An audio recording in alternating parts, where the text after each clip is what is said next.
The hidden story of D-Day, the battle for Omaha Beach. On the morning of June 6, 1944, before the sun had even risen, the largest amphibious invasion in history was underway. Codenamed Operation Overlord, it was the beginning of the end for Nazi control over Western Europe. The Allied forces had meticulously planned this day for months, and it all came down to this moment. Soldiers from the United States, United Kingdom, Canada, and several other Allied nations had trained and waited for this, what they knew would be a grueling, dangerous mission. As the soldiers huddled on their landing craft, the heavy mist over the English Channel and the deafening roar of aircraft overhead filled the air with tension and fear. By 6:30 a.m., the first wave of U.S. troops began to hit the beaches of Normandy. Their target was Omaha Beach, a 5-mile stretch of land that would soon become one of the bloodiest battlegrounds of the entire war. Omaha was defended by experienced German troops who were well entrenched in concrete bunkers high up on the cliffs.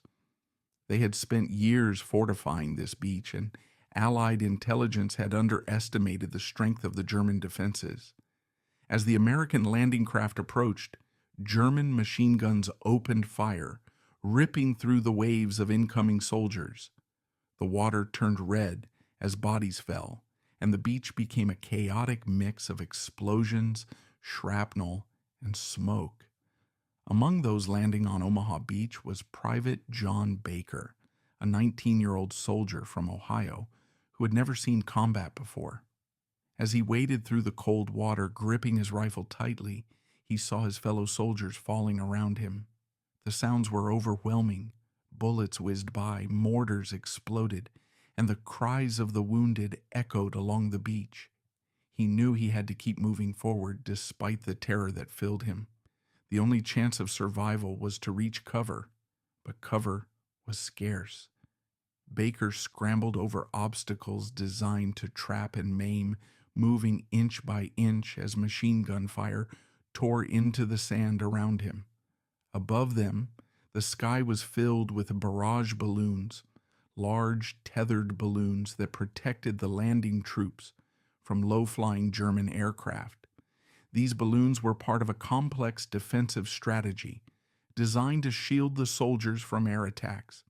As the battle raged on, John noticed one of the balloons being hit by gunfire, collapsing in a shower of flames. But even as the balloons fell, Allied air support roared overhead, with bombers targeting German positions along the cliffs. Over the course of the morning, more waves of reinforcements arrived. The beach was littered with destroyed equipment and the bodies of fallen soldiers. But slowly, the Allies began to gain a foothold. Tanks and artillery were unloaded onto the shore, allowing the infantry to push forward.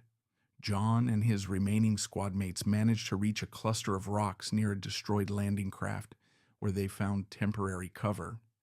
Using every bit of ammunition they had, they laid down suppressing fire, allowing other soldiers to advance up the beach. After hours of fighting, the Allied forces finally managed to break through the German defenses. By late afternoon, they had secured Omaha Beach, but at a tremendous cost. Over 2,000 American soldiers had lost their lives in the battle for Omaha alone. John, though wounded, had survived. As he looked around at the devastation, he realized that the sacrifices made here would echo through history. They had taken the first crucial step toward the liberation of Europe. The Allied forces continued to push inland, and over the next few months they would liberate Paris and drive the German forces back inch by inch until the Nazis were finally defeated.